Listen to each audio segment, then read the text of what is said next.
పంకము చేరి శైలతనయాస్తన దుగ్ధములానువేళ బాల్యాంక విచేష్ట తొండమున నవలిచన్ గబళింపబోయి ఆ వంక కుచంబుగానక హైవల్లభుహారముగాంచి వే మృణాలంకుర శంకనంటడు గజాస్యుని కొల్తునభీష్ట సిద్ధికై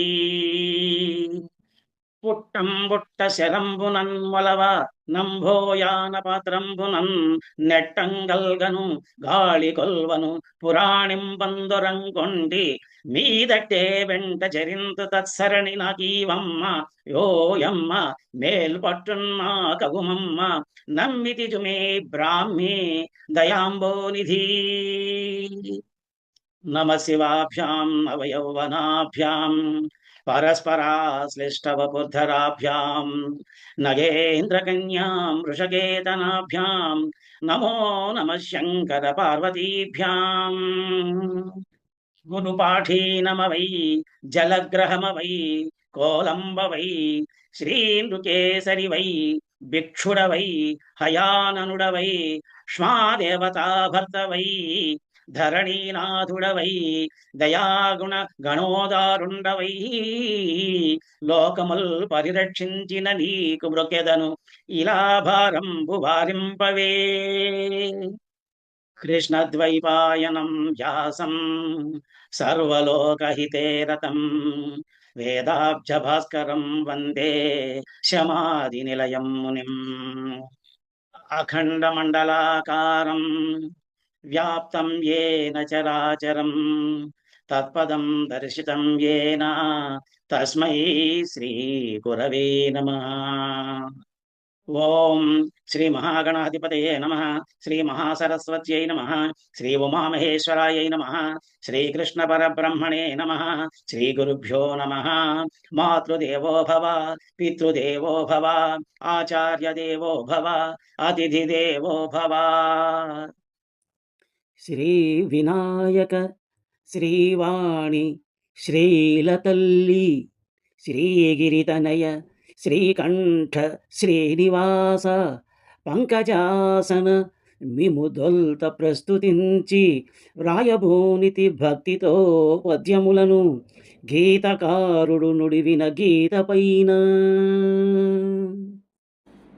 అందరికీ నమస్కారం. నా భగవద్గీత యూట్యూబ్ ఛానల్కి మీకు అందరికీ సుస్వాగతం.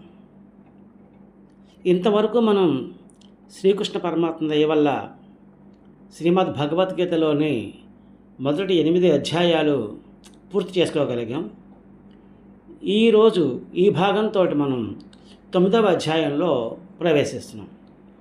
ఈ 9వ అధ్యాయం పేరు రాజవిద్య రాజగుహ్య యోగం. రాజవిద్య రాజగుహ్య యోగం. ఇందులో 34 శ్లోకాలు ఉన్నాయి. ఈ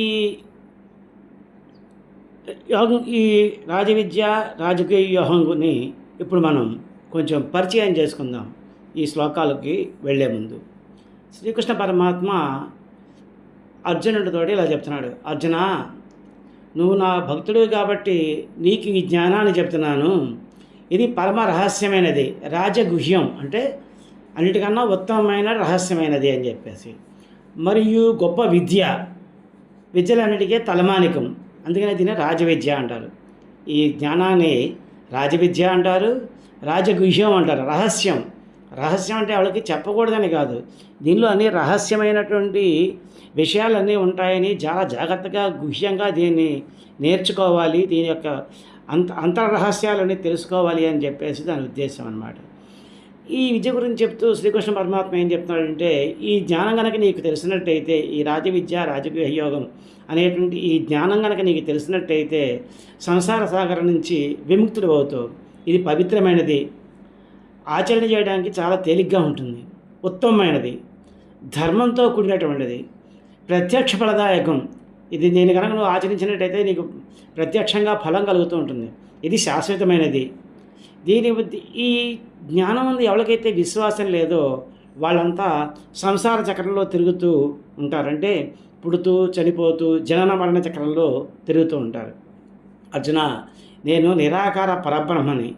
ఈ ప్రాణులన్నీ నాలో ఉన్నాయి, కానీ నేను వాటిలో లేను. అంటే ఏంటనమాట, నేను ఉంటున్నాను అని చెప్తున్నాడు కదా, అంతరాత్మ జీవాత్మ ఒకటే అని చెప్తారు, పరమాత్మ జీవాత్మ. ఇక్కడ ఏంటంటే ఆయన చెప్తున్నది, నా యొక్క యోగశక్తి ద్వారా ఆ శరీరాల్లో నేను ప్రవేశిస్తాను అని చెప్పేసి చెప్తున్నాడు. ఆకాశంలో పుట్టి అంతా తిరిగేటువంటి గాలి ఆకాశంలో ఎలా ఉంటుందో అలాగే నేను ఈ జీవుల శరీరాల్లో ఉంటాను. అలాగే ప్రాణులు కూడా నా సంకల్పాన్ని పుట్టి నాలో ఉంటాయి. ఇవన్నీ మళ్ళీ కల్పం అంతా అయిపోయిన తర్వాత నాలో లీనమైపోతాయి. కల్పం మళ్ళీ మొదలయ్యేటప్పుడు మరలా వాటిని నేను సృష్టిస్తూ ఉంటాను. నేను సృష్టి స్థితి లయ కర్మలందు అవన్నీ చేస్తూ ఉంటాను, కానీ వాటిపైన నాకు ఆసక్తి లేదు. అలాగే ఆ కర్మలు నన్ను బంధించవు. నా యొక్క యోగమాయ అనేటువంటి ప్రకృతి ఏదైతే ఉందో అది ఈ జగత్తును సృష్టిస్తుంది. నా ఈశ్వరత్వం ఎరిగినటువంటి మూర్ఖులు ఎవరైతే ఉంటారో వాళ్ళు నన్ను సామాన్య మానవుడిగా గుర్తించి నన్ను భగవంతుడిగా గుర్తించడానికి వాళ్ళు గుర్తించరు. అజ్ఞానులు వాళ్ళు. అటువంటి వాళ్ళు అజ్ఞానులు. వాళ్ళందరూ కూడాను రాక్షస భావాలు, అసుర్య భావాలు, మోహిని స్వభావాల్ని వీళ్ళందరూ ఆశ్రయిస్తూ ఉంటారు.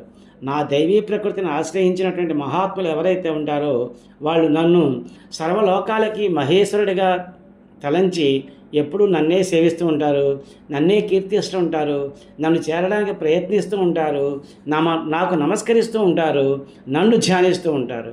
ఇంకొంతమంది జ్ఞానయజ్ఞం ద్వారా నన్ను ఉపాసిస్తూ ఉంటారు. నేనే యజ్ఞాన్ని, నేనే క్రతువుని, నేనే స్వధని, నేనే ఓషధులని, నేనే మంత్రాన్ని, నేనే ఘృతాన్ని అంటే నెయ్యిని, నేనే అగ్నిని, నేనే హోమరూప ప్రక్రియ అంతా కూడాను, అంతా నాదే, అంతా నా నుంచే ఇవన్నీ వచ్చాయి. సమస్త జగత్తుని నేను ధరించేవాడిని. ఈ జగత్తుకి తండ్రిని, తల్లిని, తాతను, నా గురించి తెలుసుకోదగిన వాడును, కర్మఫల ప్రదాతను, పవిత్రుడను, ఓంకారమును, 4 వేదములను. ఈ సూర్య రూపంన సముద్ర జలాలన్నీ గ్రహించి వర్ష రూపంలో మళ్ళీ మీకు ఇస్తున్నాను. దానివల్ల మీకు పంటలు అవి పండుతాయి, మీరు మంచినీళ్ళు అవి తాగడానికి మీకు నీటి యొక్క వసతి కలుగుతుంది.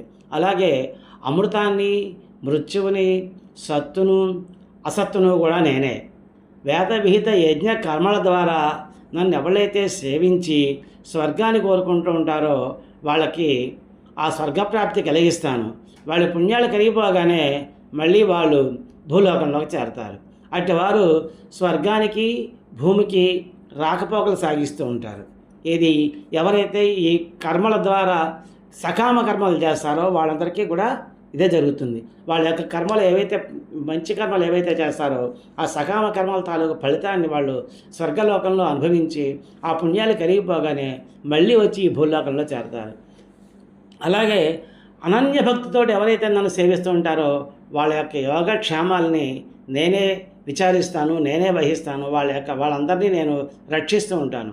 శ్రద్ధతో ఇతర దేవతలను పూజించినా కూడా నన్ను పూజించినట్టే. వారి పూజలు కాకపోతే అజ్ఞానంతో కూడినవి. ఆ దేవతలను పూజించేవాళ్ళు దేవలోకానికి చేరతారు. పితరులను కొంతమంది పితృదేవతలను పూజిస్తూ ఉంటారు.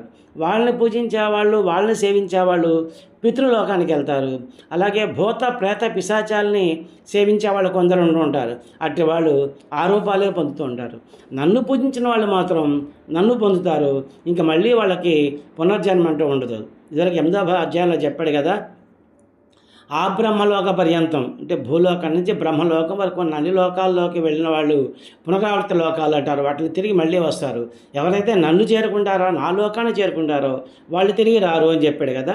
అదే దాన్నే మళ్ళీ ఇక్కడ ఇంకొకసారి నొక్కి చెప్తున్నాడు అనమాట. నిష్కామ భావంతో ఎటువంటి కోరికలు లేకుండా నాకు పండు కానీ, పత్రి కానీ, నీరు కానీ, పువ్వు కానీ భక్తితో ఎవరైతే సమర్పిస్తారో వాళ్ళని నేను చాలా ప్రేమగా వాళ్ళ దగ్గర నుంచి స్వీకరిస్తాను. అర్జున, నువ్వు చేసేటువంటి నీ కర్మని, తినేటి ఆహారాన్ని, హోమాన్ని, దానాన్ని, తపాన్ని నాకే అర్పించు. అంటే నువ్వు ఆహారం తినే ముందు నువ్వు చేసే కర్మలన్నీ చేసిన తర్వాత సర్వం శ్రీ పరమేశ్వరార్పణమస్తు అని చెప్పు. అలాగే ఆహారం తినేటప్పుడు కూడా ఈ ఆహారాన్ని నాకు నివేదన చేసి తిను. హోమం చేసినప్పుడు, దానం చేసినప్పుడు కూడాను, తపం చేసినప్పుడు కూడాను ఆ ఫలితాలు ఏవైతే ఉంటాయో అవన్నీ పరమేశ్వరార్పణమస్తు అని చెప్పి అర్పించు. అలా చేసినట్టయితే కనుక నువ్వు కర్మబంధాల నుంచి విడిపోయి నన్నే చేరుకుంటావు. నాకు ప్రాణులన్నీ సమానమే. కొంతమంది ప్రేమ, కొంతమంది పైన ప్రేమ, కొంతమంది పైన ప్రేమ లేకపోవడం అంటూ నాకేం ఉండదు. కానీ నా భక్తుడు ఎవరైతే ఉంటాడో అతడు నాకు ప్రియమైనవాడు. దురాచారుడైనా సరే నన్ను అనన్య భక్తితో ఎవరైతే పూజిస్తారో వాళ్ళంతా సత్పురుషుల కిందే లెక్క. అందువలన వాళ్ళు తొందరలో ధర్మం వైపు అడుగులు వేస్తూ పరమశాంతి పొందుతారు. నా భక్తులు ఎప్పుడూ కూడాను నష్టపోడయ్యా. నన్ను శరణ పొందినటువంటి స్త్రీలు కానీ, వైశ్యులు కానీ, ఇతరులు కానీ పరమగతినే పొందుతారు. ఇక్కడప్పుడు పుణ్యాలు చేసుకునేటువంటి ఈ బ్రాహ్మణులు కానీ, ఈ రాజర్షులు కానీ, ఇతర భక్తుల గురించి నేను చెప్పాలా వాళ్ళకి?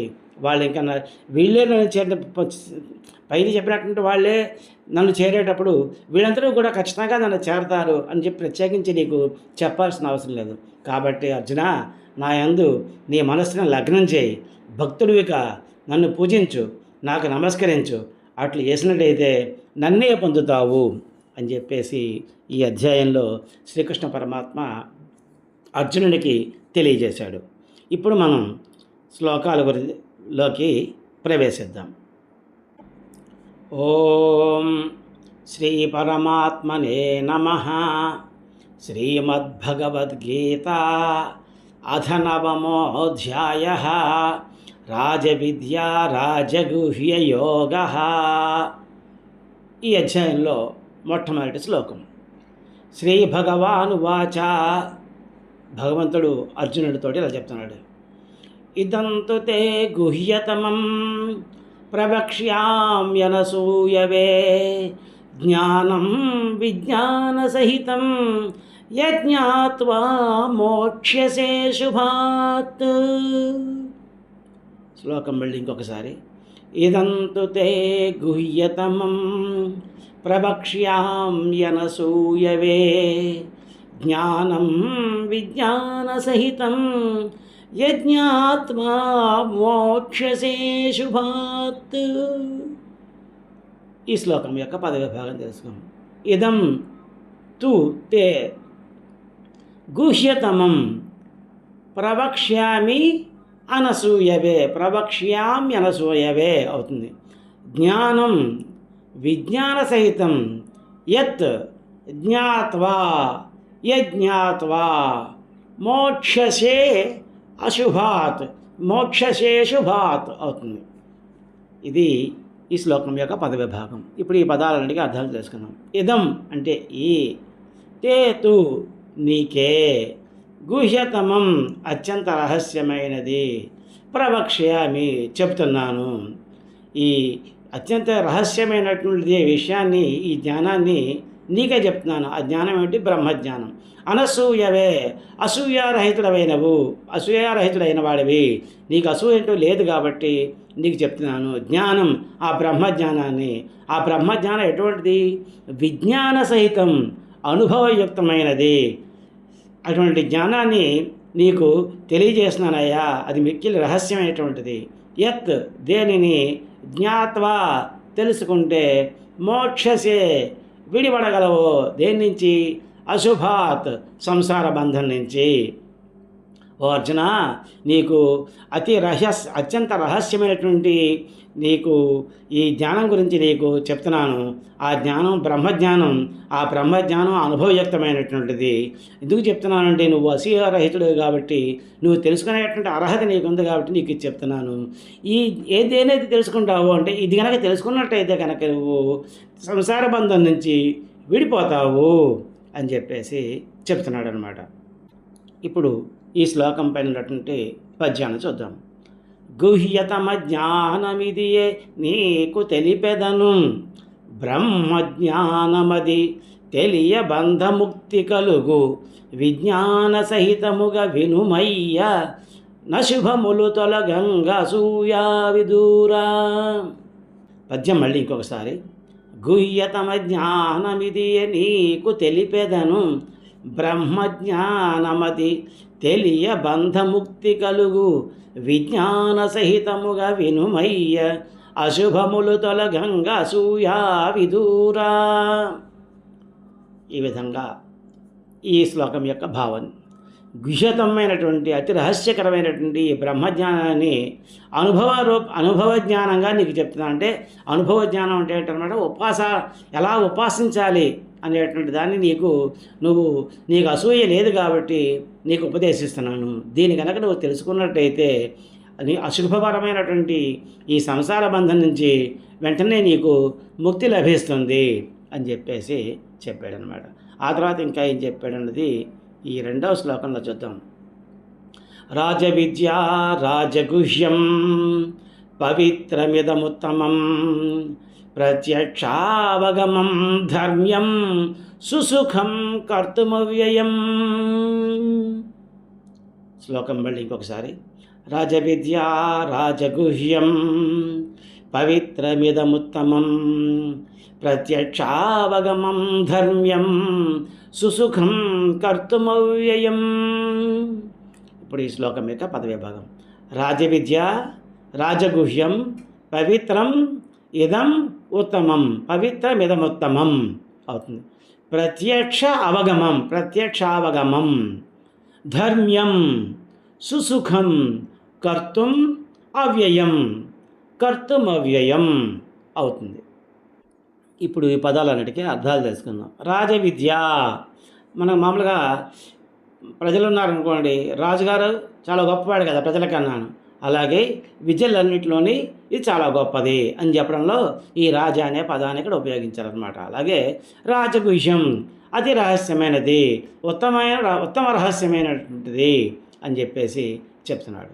పవిత్రం శుద్ధమైనది, ఇదం ఈ బ్రహ్మ విద్య, నీకు చెప్తానన్న బ్రహ్మ విద్య ఏదైతే ఉందో అది అన్నిటికన్నా ఉత్తమమైనటువంటిది, విద్యలన్నింటిలోకి ఉత్తమమైనటువంటిది, అతి రహస్యమైనటువంటిది, పవిత్రమైనది, ఉత్తమమైనది, ప్రత్యక్ష అవగమం అంటే సాక్షాత్ ఫలాన్ని ఇచ్చేది, అంటే అప్పటికప్పుడే ఫలాన్ని నీకు ఇస్తూ ఉంటుంది అన్నమాట. ధర్మ్యం ఇది ధర్మం తప్పనిది, ధర్మంతో కూడినటువంటిది.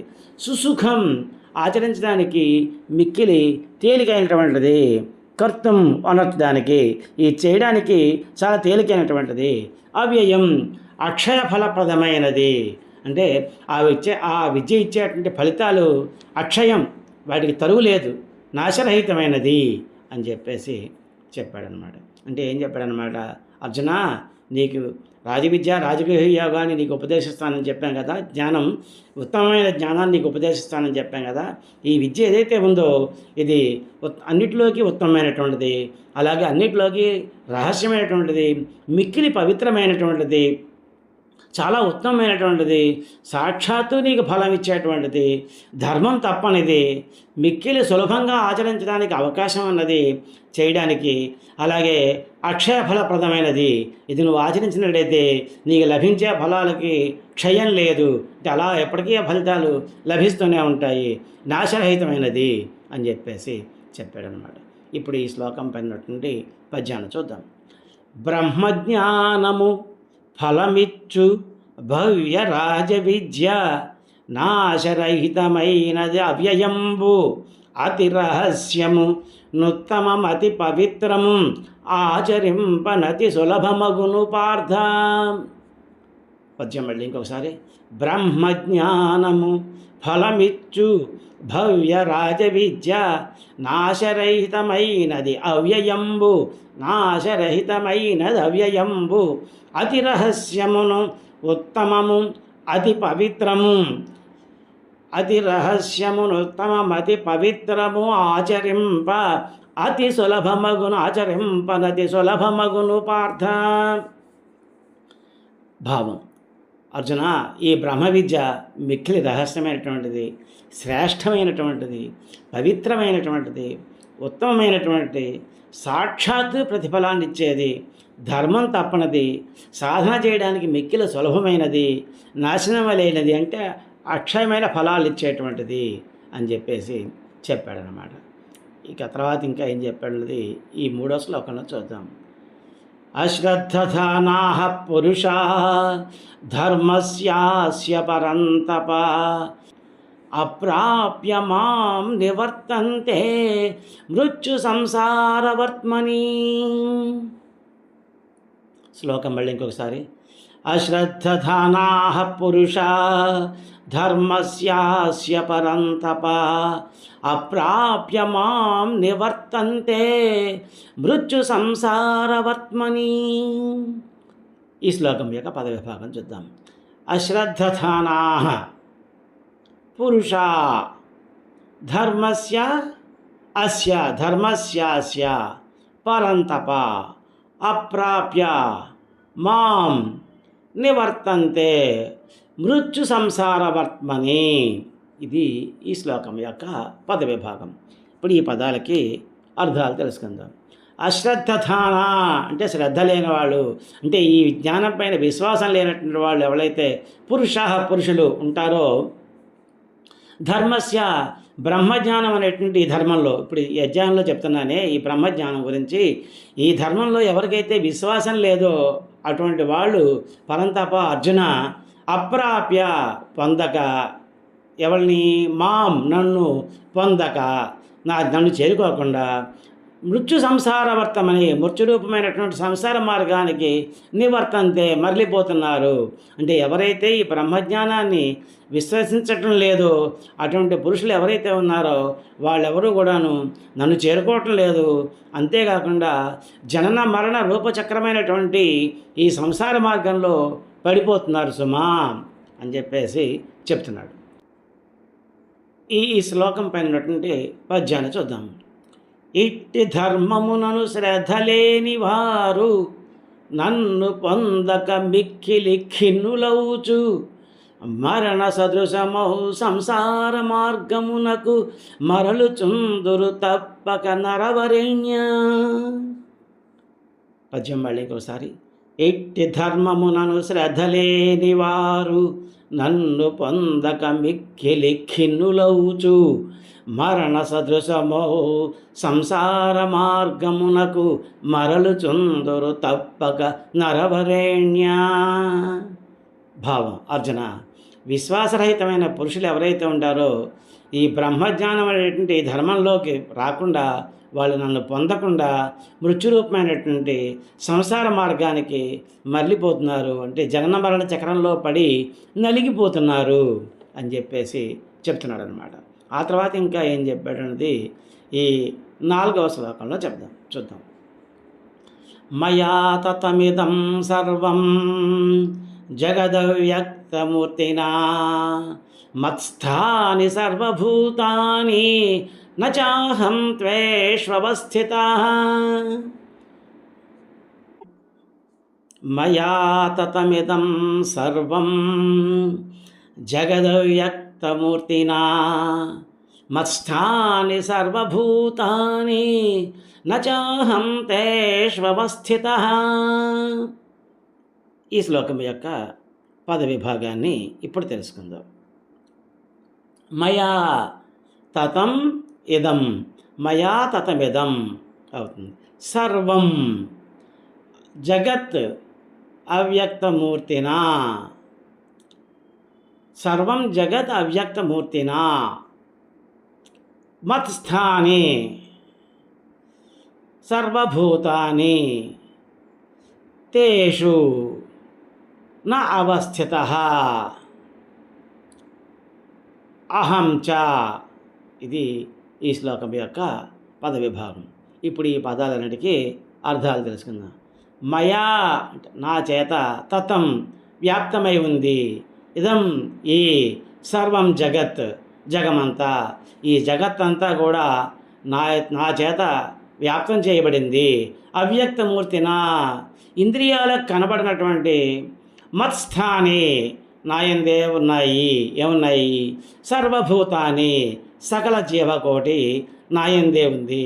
నేను ఇంద్రియాలకు ఎవరికి కనబడను, కానీ ఈ జగత్తంతా కూడా నా వల్లనే వ్యాప్తం అవుతోంది.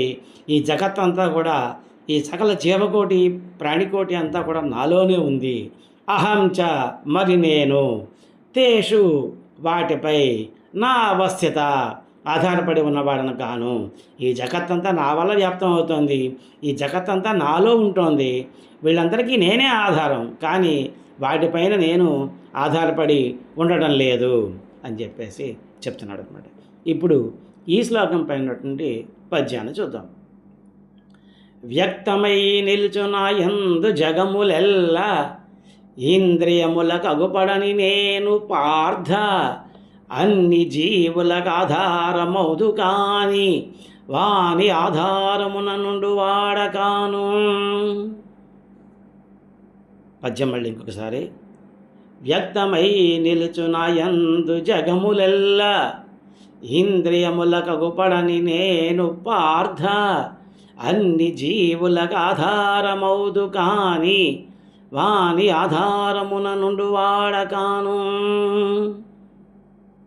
భావం: అతీంద్రియ స్వరూపుడిని, కారణభూతుడిని అయిన నాతోటి ఈ జగమంతా, ఈ విశ్వమంతా వ్యాపించబడింది.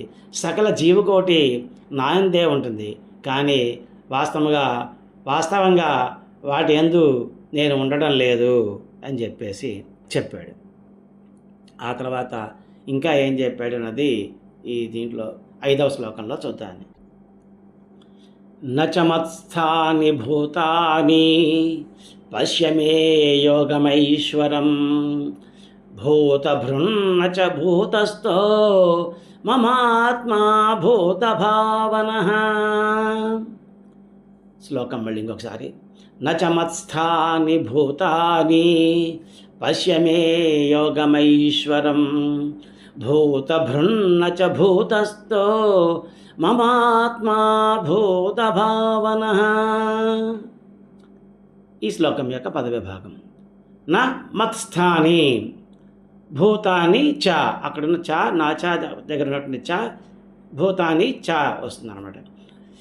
పశ్య మే యోగం ఐశ్వరం, యోగమైశ్వరం అవుతుంది. భూతభృత్ నచ భూతస్థ, భూతభృన్న చ భూతస్థ, భూతస్థో అవుతుంది. మమ ఆత్మ, మమ ఆత్మ భూతభావన, ప్రాణులను పోషించేది. ఈ శ్లోకం యొక్క భావం ఏమిటనమాట? ఈ ఈశ్వర సంబంధమైనటువంటి ప్రభువునైనటువంటి నా యొక్క యోగాన్ని చూడవయ్యా, ఈ ప్రాణులన్నీ నా అందు ఉండటం లేదు. నా స్వరూపం ఈ ప్రాణుల్ని పోషించేదైనా కూడా నా ఆత్మ ఆ ప్రాణులందు లేదు అని చెప్తున్నాడు. ఇప్పుడు ఈ శ్లోకం పైనటువంటి పద్యాన్ని చూద్దాం. భూతములవి నన్నంటక పొదలుచుండు వాని భారము పోషణ నేనే చూతు కాని నాయాత్మయుండదు వాని యందు ఇది చూడు నా యోగము అది ఈశ్వరంబు. పద్యం మళ్ళీ ఒకసారి.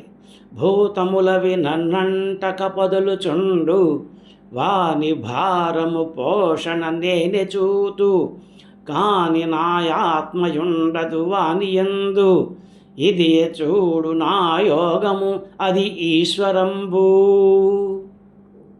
భావం: ఈశ్వర సంబంధమైనటువంటి ప్రభు సంబంధమైనటువంటి నా యోగాన్ని చూడవయ్యా అర్జున. ఈ ప్రాణులు నా యందు ఉండడం లేదు. నా స్వరూపం ఆ ప్రాణులు భరించేది పోషించేది అయినా కూడా నా ఆత్మ వాటి యందు ఉండడం లేదు. ఇందాక చెప్పాడు కదా, మనం పరిచయంలో తెలుసుకున్నాం.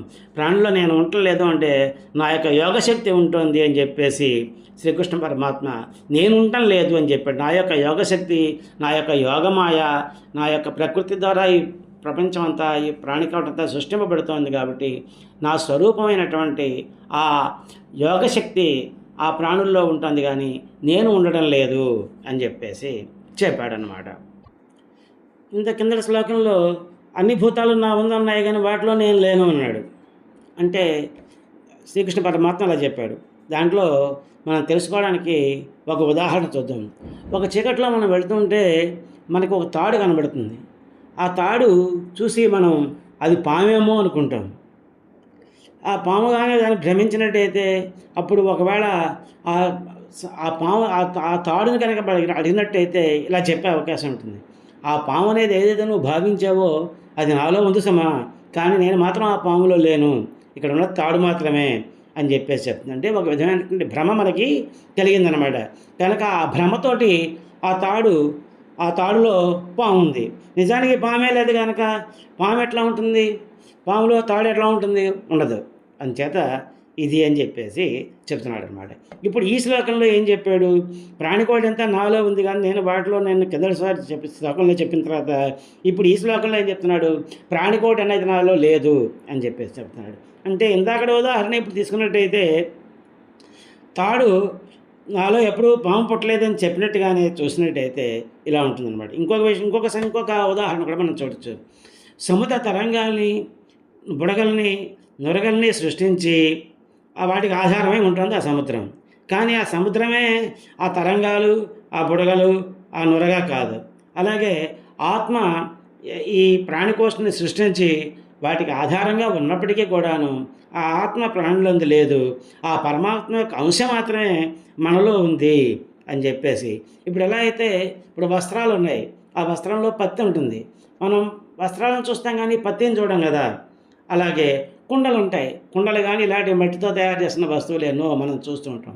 ఆ మట్టిలో చేసిన వస్తువులన్నింటినీ కూడాను మనం చూసినప్పుడు మనకు ఆ స్వరూపమే కనబడుతుంది కానీ దాని యొక్క అసలు స్వరూపం మట్టి అన్నది మనం గ్రహించడానికి చాలా టైం పడుతుంది, మనకు తెలుసుకోవాలనుకోకపోతేను. అలాగే నిప్పులో వేడి ఉంటుంది. ఆ వేడి మనకు కనబడుతుందా? కనబడదు. అలా అని చెప్పి వేడి లేదని అంటామా? అనలేం కదా. అలాగే శ్రీకృష్ణ పరమాత్మ చెప్తున్నాడు అన్నమాట. పరమాత్మ అనేది నాలో, నా ఆత్మ ప్రాణులందు లేదు అని చెప్తే ఇవన్నీ ఉదాహరణలు మనం తీసుకుంటే ఉంటుంది. అలాగే మనం నిద్రపోతున్నప్పుడు మనకు రకరకాల కళ్ళు వస్తుంటాయి. ఆ కళ్ళలో మనం కూడా ఉంటాం. అలా అని చెప్పి నిజంగా మనం ఆ కళ్ళలో ఉన్నట్టు మెలకు వచ్చిన తర్వాత మనకు ఆ కళ్ళకి దానికి సంబంధం ఉండదు. అలాగే ఈ ఉదాహరణలన్నీ మనం తీసుకున్నట్టయితే శ్రీకృష్ణ పరమాత్మ ఇక్కడ చెప్పినది మనకి అర్థమవుతుంది అన్నమాట. ఈ తర్వాత శ్లోకం ఇంకా ఏం చెప్పాడన్నది ఈ 6వ శ్లోకంలో చూద్దాం. యథాకాశస్థితో నిత్యం వాయు సర్వత్ర గో మహాన్ తథా సర్వాణి భూతాని మత్స్థానీత్యుపధారయా. శ్లోకం మళ్ళీ ఇంకొకసారి. యథాకాశస్థితో నిత్యం వాయు సర్వత్ర గో మహాన్ తథా సర్వాణి భూతాని మత్స్థానీత్యుపధారయా. ఇప్పుడు ఈ శ్లోకం యొక్క పదవిభాగం తెలుసుకుందాం. యథా ఆకాశస్థిత, యథాకాశస్థితో అవుతుంది. నిత్యం వాయు సర్వత్ర గః మహాన్, సర్వత్ర గో మహాన్ అవుతుంది. తథా సర్వాణి భూతాని మత్స్థానీత్ ఇది ఉపధారయా. ఇది ఉపధారయా అవుతుంది. మత్స్థానీత్యుపధారయా అవుతుంది. ఇప్పుడు ఈ పదాలన్నిటికీ అర్థాలు తెలుసుకుందాం.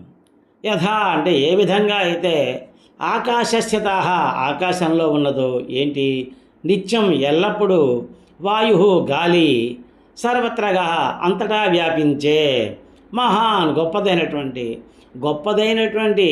అంతా వ్యాపించి ఉండేటువంటి గాలి అనేది ఆకాశంలో ఎలా అయితే ఉంటుందో అలాగే తథా ఆ విధంగానే సర్వాణి భూతాని సకల ప్రాణులు కూడా మత్స్థాని నా యందు ఉన్నాయి అని ఇది అని ఉపధారయ గ్రహించు అని చెప్పేసి చెప్తున్నాడు. ఇక్కడ కొంచెం ఇంకా వివరంగా చెప్తున్నాడు అనమాట. ఇందాక చెప్పిన శ్లోకాల తాలూకు